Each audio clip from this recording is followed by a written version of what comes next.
This episode of the Leap Forward podcast is brought to you by bridgeLT, leaders in conversational learning and innovation. Through AI role plays, technical simulators, and comprehensive training programs, bridgeLT is revolutionizing the future of corporate and enterprise education. In this episode of Leap Forward, we're joined by Michelle Wells, VP of Global Marketing at Infomedia, a leader in automotive technology. Michelle shares her unique journey from digital marketing to leading global teams in the automotive sector, unpacking key trends like AI-driven customer experiences, electrification's impact on after-sales, and the power of creative B2B storytelling. Don't miss her actionable insights for navigating this fast-paced sector.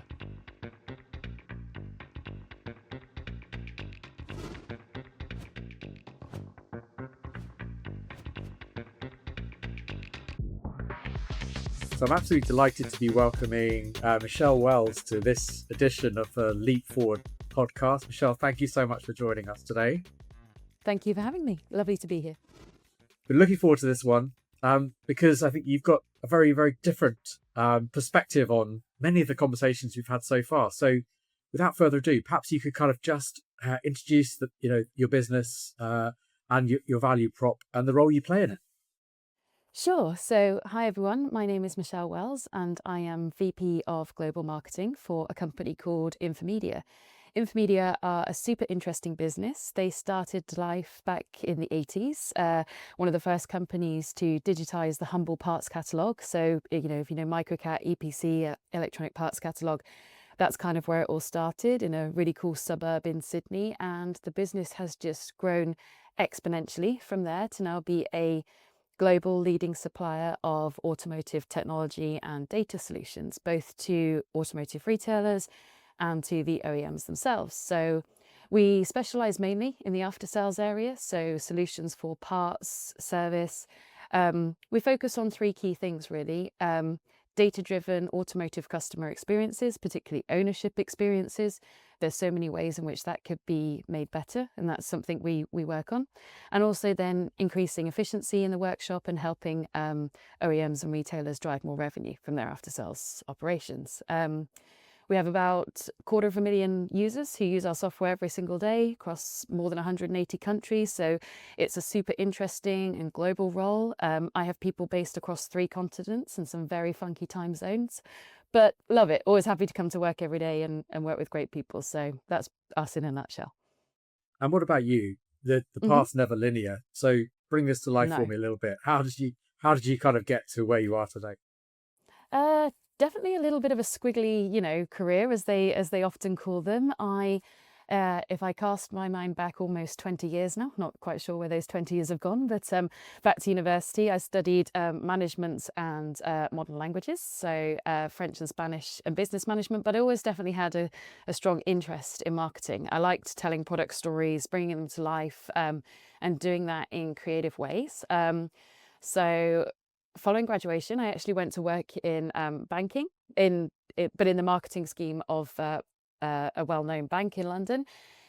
It honestly wasn't really for me. I'm not really the suited and booted kind, and in that finance environment, I didn't enjoy it. And I think it's as important to own your mistakes in your career as it is to own your successes. And sometimes mistakes are really just things you learn from. So I chalk the first one down as a learning experience. But after that, I went to work in the digital marketing team of 3M, a large manufacturing company who manufacture everything from vet and hospital supplies to automotive aftermarket to post-it notes. And I loved working there. That was super exciting. And from there, I used to manage our relationship with Google. And after about a year of working there, Google approached me and said, "Would you like to come and work for us?" So that's, essentially what happened. It was a very exciting time to be in Google. So having never been to Ireland, I packed my bags and moved to Dublin. Started off in their sales team, super interesting, before moving to their YouTube team and display advertising. And from there, packed my bags again, went to New York and San Francisco and worked in their marketing team for a while. Again, super exciting, loads of industry experience, commercial experience, marketing experience, loved every moment of it. But after quite a few years then living abroad, I kind of wanted to get back to the UK, but I wasn't super pumped to go and sort of live and work back in London again. I'm a country girl, I'm from the southwest, and I thought I'd cast my eyes around to see what was out there. From there, honestly, I fell into automotive by a complete accident. I'd never heard of dealer management systems, but I ended up taking a job as digital marketing manager for, most people know it as Kerridge in the industry, but also known as ADP, CDK, Keyloop, had many names over the time, and worked my way up whilst I was there, built a global marketing team, ended up global marketing director. I had people working for me everywhere from UK, Middle East, Africa, all the way out to Asia Pacific as well. Again, super interesting. I was there for just over 10 years, and then following my second maternity leave, decided to look for a new challenge and was referred into Infomedia. So still very much in the automotive industry, which I love, and am now looking after Infomedia's marketing on a global scale, and very happy to do so for the last 18 months. So a bit of a ping pong career, if you will, pinging all over the place and, and what have you, but all I suppose always marketing focused, because I do still love that that storytelling aspect. And I think B2B marketing is often underserved in terms of how creative it can be, and I like bringing more creativity to the table. I couldn't agree with you more. And having that background in such, that's just, goodness gracious, Google, YouTube, and then bringing that to kind of bear to kind of your role here. Tell me a little bit about sort of, how you find the industry at the moment. It seems to be moving at such a dynamic pace. There's huge challenges, there's huge opportunities. Kind of give me your kind of perspective on that. Yeah, it does seem at the moment that every day there's a new challenge. Some of them have obviously been around for a while, whether we're looking at, what to do with connected vehicle data, whether we're looking at electrification and the impact that that can have on after sales revenues, whether we're just looking at some of the more fundamental challenges in terms of staff recruitment, training, retention is a huge one. If you look at the skills gap that will exist in technicians in the after sales space, I mean, I think you could very quickly lie awake all night, every night, pondering the challenges. I think it's really important for companies to break off what are the challenges that they can directly impact and directly turn into opportunities. And always having an eye on the macroeconomic environment. So, for example, if electric vehicles have longer service intervals and less time at the dealership, for example, or longer time in between your visits, what are other ways that the manufacturers can recoup more revenue in the after-sales space, which, let's face it, is often a much higher margin area than new vehicle sales. So that's one of the areas where we concentrate many of our efforts, if you will. We also have a real focus on the moment in how connected car data and telematics can be better used for predictive maintenance, and pulling that into kind of, a whole data-driven experience for people, so that, dealers are reaching out to customers saying, your telematics data has indicated that you have this fault, but you still also have this outstanding VHC work. And by the way, this recall work. So get back in and let's get it all done together. So I think, my main take is no one person can solve everything. Collaboration is absolutely key. The suppliers and the dealers and the OEMs working together, arguably better than they might have done before. And then, picking the challenge that you can really influence. It's really interesting that you brought technology in at that point, and obviously with your kind of grounding kind of with Google and YouTube and so forth. How are you finding that sort of tech and AI is transforming your business? Yeah, I mean, that's just such a huge question. We could probably spend about 3 hours on that one, just on its own. But if I think about, first and foremost, in my marketing team, technology has always been a huge player in making your marketing more effective, certainly over the last 10 years and things like that.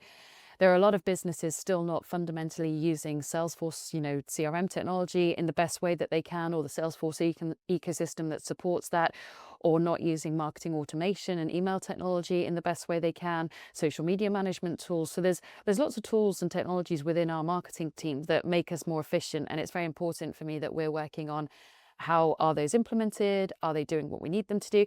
Also, it's a huge impact on my team's training. is everybody qualified at the level they need to be? What is the concrete learning and development path that everybody has, and making sure they're, they have PDP goals that are meaningful to them, not just to the business. That's a huge kind of passion point of mine. Technology more widely, I mean, look, we're a technology company, so we're working on some super exciting developments that, technological advancements that will really just help retailers and manufacturers take a more strategic approach to data management and data monetization. So that's kind of a huge area of focus for us. So yeah, there's lots to work on in that space. And talking about your team, and the pace of change, gaps that you see, and how do you like to kind of, I suppose, in a sense, close and develop your teams? Yeah, so alluding to the personal development plan, it's really important for me that everybody does have that is in place, and we review it regularly and make sure that, like I said, it's meaningful to them, but also meaningful to the business. So I have people on my team who are advancing in Salesforce qualifications to make sure that we are making best use of marketing automation and CRM software. I have people on my team dedicated to advancing their Adobe Creative Cloud qualifications, because, like I said, creativity is super important in marketing, and that's an area where I think AI has such a long way to go in terms of exciting and dynamic ways, video-based content to tell your story. So I have a number of people on that career path as well.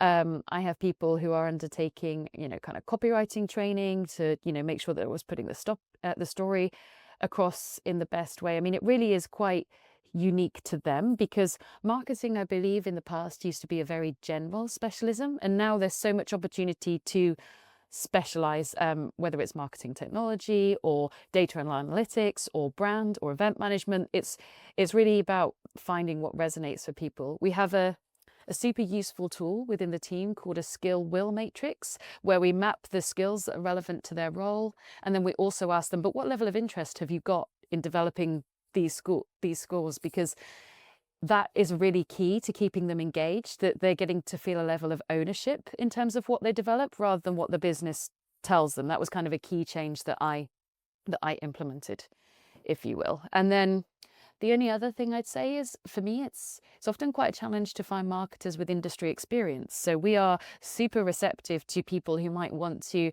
have a change from working in a dealership or an OEM, because they really understand the pain points that we're trying to write about. And the automotive industry is a complex one. You write about your purchase experience totally differently to how you might write about, how to help an OEM sell more genuine parts. It's such, and if you don't have that context and that industry knowledge, I've spent a lot of time in dealerships myself trying to get kind of under the skin of this. That's super hard to teach. So industry knowledge is probably the hardest one to, to train and develop and also acquire in the first place. Yeah, and that almost kind of walking the floor and getting close to it, is that how you get that sort of domain kind of expertise that you can then kind of bring to your kind of skills tool set, I suppose? It's one way. So yeah, whenever we ever have gone to film like customer testimonials, for example, I've often tried to spend a lot more time in the dealership so I can watch how they operate. I can chat to the people off the camera and understand what their pain points are. That's super interesting for me to hear it from the horse's mouth. And I've done that all over the world. Me and a couple of my team members over the course of my career must have filmed 40 or 50 case studies everywhere from Mexico to Taiwan.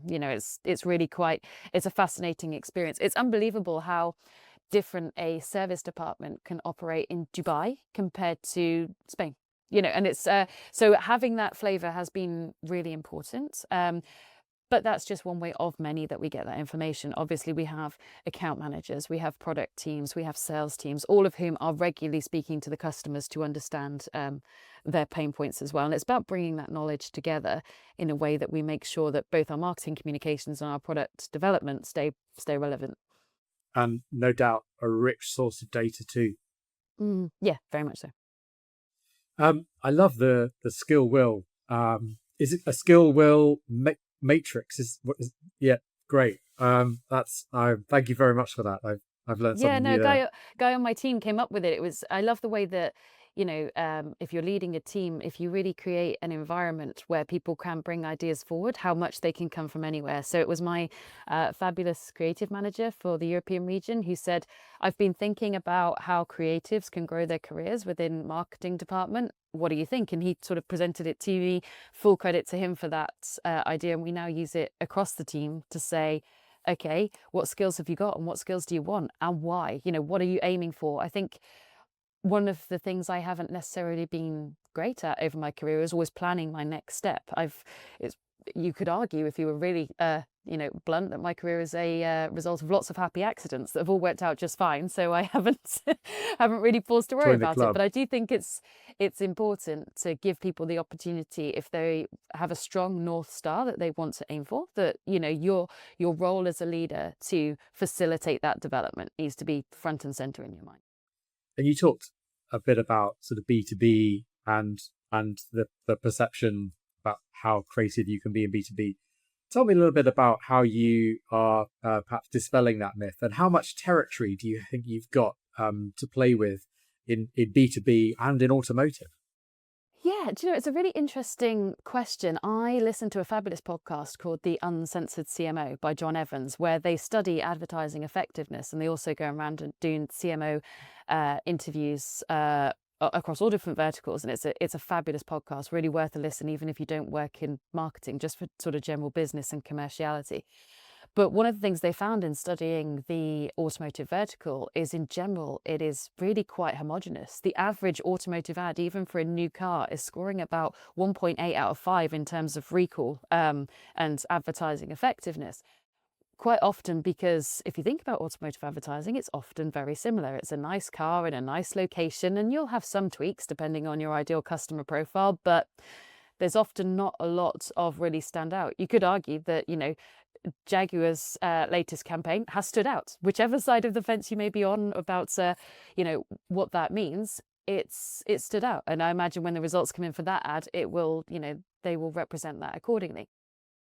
So I think for B2B, I feel that there is a tendency often to lead by product functionality rather than really the problems you solve. I mean, the same creative manager gave me an example once. It's kind of like selling beer and saying it's got, water, hops and some froth on the top, rather than, standing with a cold beer on a beach and epitomizing kind of how you'll feel when your problem is solved. Your beer is pleasantly consumed, right? And so I think a big part of our challenge has been getting technical products out of the weeds in terms of this is what it does, in terms of this is why it's important, this is the impact it will have on your business. I initially started with quite a small team here. I've only recently expanded it. So we have a lot of work to do in terms of, new websites are coming, new go-to-market approaches, new campaigns. So a lot of our stuff is still quite new because I've only taken on the global role quite recently. But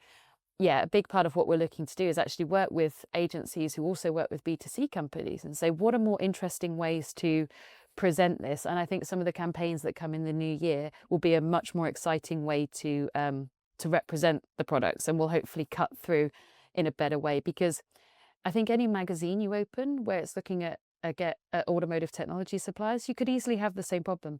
Perhaps they all look very similar. There's a strong chance they're all blue. There's a strong chance they're all saying that, they'll make you more money and list a whole bunch of features. And that isn't what makes people feel something. That isn't what makes people remember. And I think Rome wasn't built in a day, but that's very much hopefully the trajectory we're on in terms of how we talk about our company, how we talk about our products and the solutions that we solve. And who are the buyers, and how are you reaching them today? Because it's such a sort of kind of fragmented kind of mix of channels and platforms today. And that problem is further compounded when you think about the global nature of the business. So in EMEA, the vast majority of our customers are regional OEMs and the big OEMs who might choose our solution for their dealers all across Europe, for example. But in America, with some of our solutions over there, we much more commonly go direct to the dealers, and the dealer groups may choose to implement our solutions. With our e-commerce platform that we have for parts and accessories, it's a hybrid of both. So it's the OEMs and and the dealers. And then in Asia Pacific, again, it can be a hybrid of both depending on the products. So it's, you can't have a one size fits all approach, but equally you have to be focusing on, meeting the buyers where they are. So industry events and trade shows are a big one for us. We're currently preparing to have, a booth at NADA to make sure we can meet as many of our American customers there as we would like to. We're evaluating which European trade shows we're going to be participating at. Social media is a big one for us in terms of there's a lot of automotive industry discussion that happens on Infomedia, on social media about Infomedia and also about the industry at large. And then, so we need to be a part of that. I think it's not a one size fits all approach. We have quite a robust marketing plan in terms of saying, in this market, we use these channels with these messages, but you don't do the same thing, in Poland compared to California. So it's it has to be quite a bit more targeted than that. Fascinating. And what are you most excited about from a marketing perspective? One of the things that really gets me out of bed in the morning and makes me super excited is kind of developing marketing teams and organizations and outcomes from scratch, which is why I was so kind of excited about this role. It's what I loved about my last one. So I am excited about, getting everybody in this team, and it's, this global team, all working towards the same thing, and really making an impact on the business. So like I said, new websites, full go-to-market library for all our salespeople, attending new events, trying new kinds of campaign. Everything is new, but I have such a great bunch of people on this team that you get to come to work and smile every day. Like, everyone has energy and is motivated. They're like, let's try this. And, that makes, if I want to get all of my team together, the only time it's reasonable to do so is about 10 o'clock on an evening, because I need to get people in Australia and I need to get people together in America.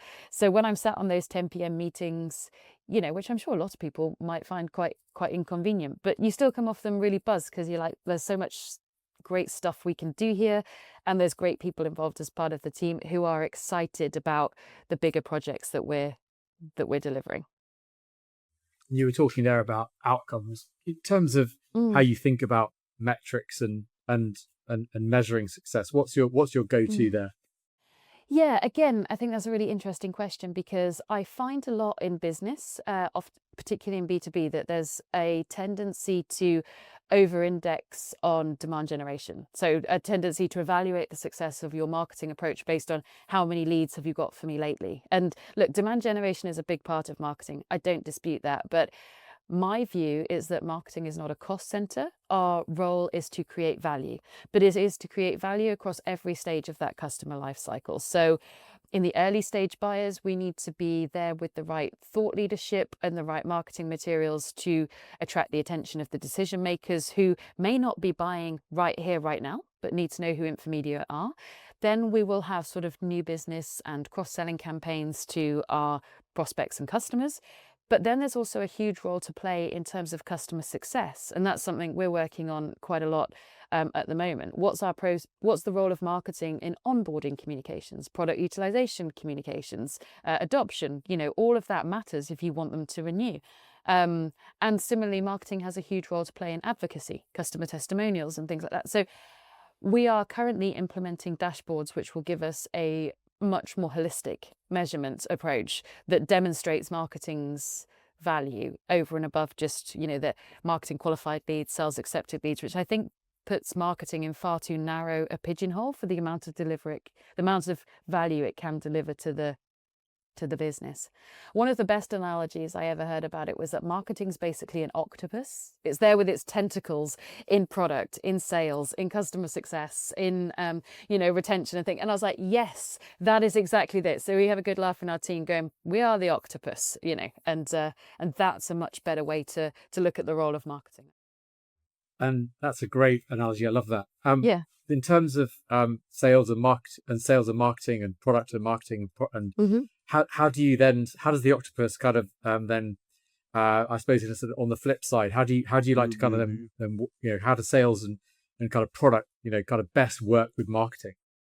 Yeah, I think Infomedia do a really good thing in in terms of their reporting structure, in that I report to our chief strategy officer. And the chief strategy officer is very much looking at, our product development, our marketing, our implementation. Lots of things roll up to the chief strategy officer. And I think that makes a huge difference.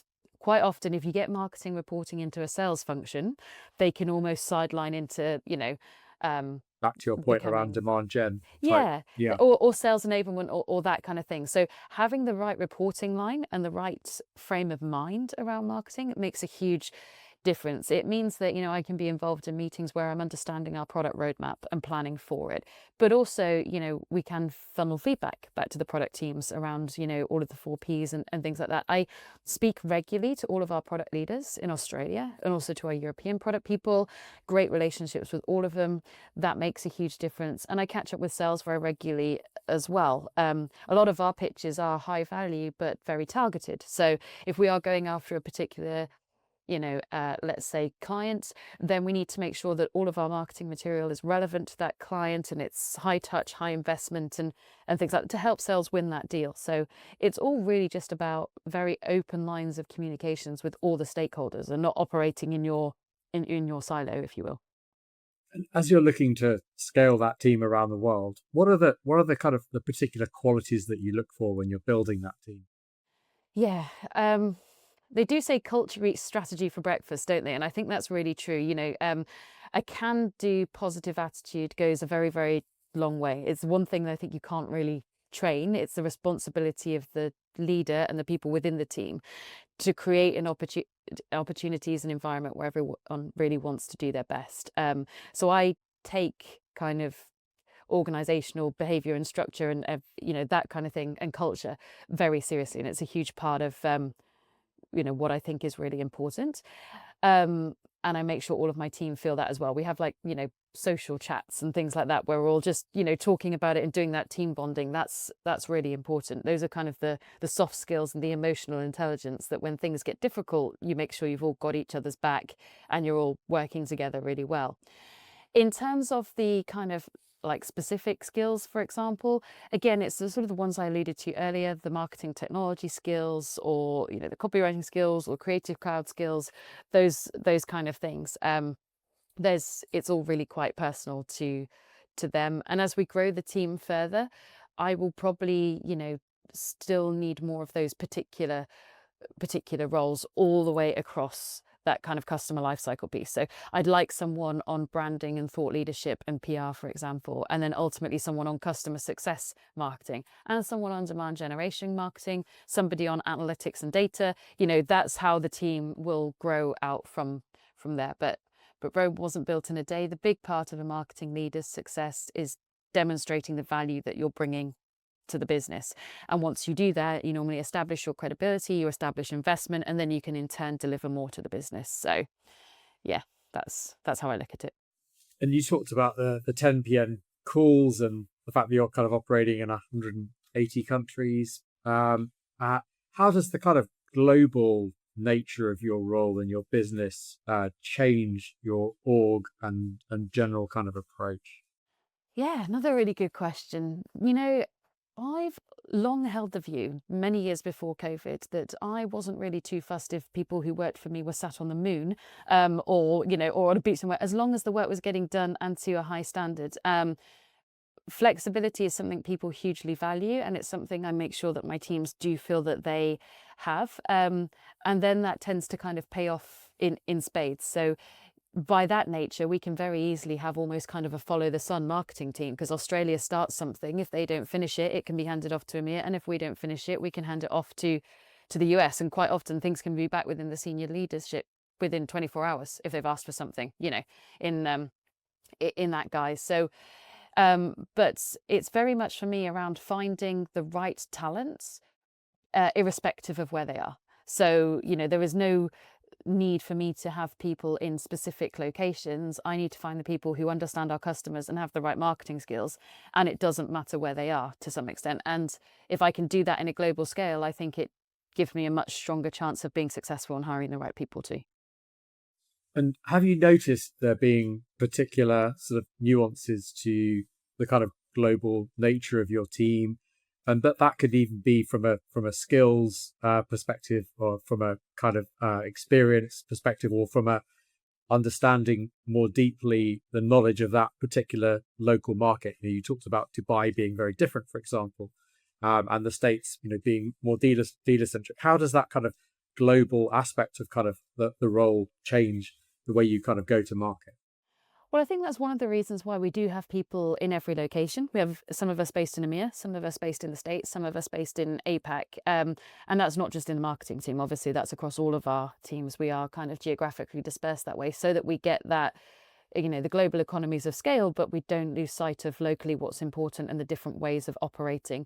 And that very much comes through in our marketing. Like if I am, if we are looking to engage a client in Dubai, for example, I might write about very different value propositions to if we were going for a dealer in an Asian market, for example, and things like that. So you do definitely need that local knowledge and local input. And that's where having a global team really helps. But one of the things I love is, over my career, is I do love international businesses and international roles. I mean, it's one of the reasons I studied languages at university. I find it super interesting to operate in different business environments. I find local cultures fascinating. I find, different ways of working fascinating. I love all of that. It really gets me out of bed in a morning knowing that the world is a big place. And it's one of the things that I find exciting in my own career development is if you think about how big the world is and how big the industry is, every day will literally be a school day. But,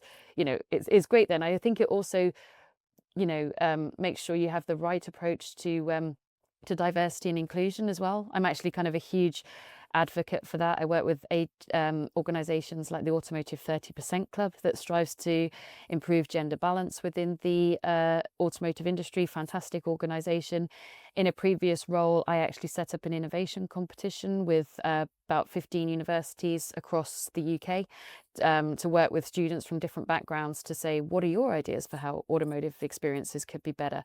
I've worked with a number of employee resource groups and things like that. So I do think that having that global perspective is a really important and useful one to have. Fascinating. And what trends do you see sort of coming kind of in the next few years? What's exciting you trend wise? In automotive or in marketing or? Maybe both. Yeah. I mean, automotive for sure, but then perhaps marketing in automotive. Yeah, that's true. Well, look, everyone's talking about AI and for good reason. I think that's going to have a hugely transformative effect on how all kinds of businesses can work. And I think everybody at this time is taking the time to evaluate what is the right approach to AI for them. We're certainly doing that and seeing what efficiencies can we get in the team. I think it's very much less around kind of displacing jobs or anything like that. It's much more around how can we free people up to do the activities that are higher skill, higher demand, higher knowledge. So if you think about creative execution or writing, what can we get done that frees people up to grow their skills and stuff? That's where it's quite exciting for me, and that's something that we are actively evaluating. We're also doing some really interesting kind of sort of investigative work around how AI could enhance our products, which we're working on with the product team, which is very, very interesting as well. I think a lot of our customers, will be very excited about that soon. So I think AI is definitely a huge one. But then, like I said, as somebody who is very passionate about people development, I love working with these organizations in diversity and inclusion or young people and bringing people into the sector. I give lectures. I gave one recently sort of in conjunction with Northampton University to make people more aware of the opportunities in the automotive sector. The student competition was a big part of that. So that analysis of the skills we're going to need across the automotive sector as a whole, I think is a very, very interesting and still currently very underserved space that on the people side rather than the technology side needs more focus, which is why I love having conversations like this or doing outreach or speaking at schools and universities. It's super important, and as an industry we need to do more of it. As I was leaving university with a business degree from university, the careers advice was honestly, are you going for consulting or banking? And as somebody who didn't have a whole bunch of role models or a whole bunch of exposure to other industries, I went, well, banking then, I suppose. Looks like, they'll have me. And I really do think it's important to have that mantra of, if you can see it, you can be it, which is why I think it's important to have these conversations. The automotive industry needs to get out there and tell the right story. Historically, it might have had, sort of concerns around, what is it really like to work in the automotive industry? And is it a great place for women to work, for example? Is it a very inclusive place to work? There might have been a lot of misconceptions that existed in that space, and it's our job to get out there and challenge it and say that I've worked here for 13 years in the automotive industry now, and I hope I'm here 13, 14, 30 years more, because it really is great and I love it. We just need to make sure more people know about it if we're going to fill that skills gap and remain competitive as an industry. I think you've just answered my last question, which was what sorry. piece of advice? No, brilliant segue.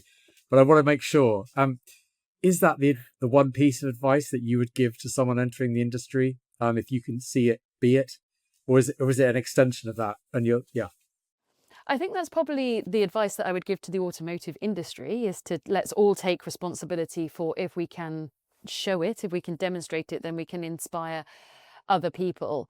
To anyone considering entering the automotive industry, 100%, do it. I think it's a great place to work, but take your time to get to know the ecosystem that really is the automotive industry. I realize that can sound like a bit of a buzzword, but perhaps quite often people might think, I've worked in dealerships, so I know that space. So do I look for my next job in a dealership, or the same for an OEM, or vice versa? But there is this huge world of, technology suppliers to these dealers, or adjacencies, or data companies, or AI companies, where people love that knowledge that working in a dealership or an OEM has brought, and are very excited about bringing that into the business so that we can take the whole industry forward. So I would just say, if you're entering the automotive industry, get in with both feet, but make sure you take the time to look around, because there's so many opportunities that you might never have thought of.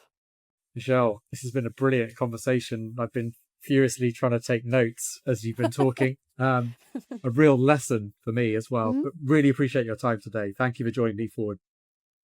No, thank you so much for having me. It's been a great conversation, and look forward to hearing more about Leap Forward.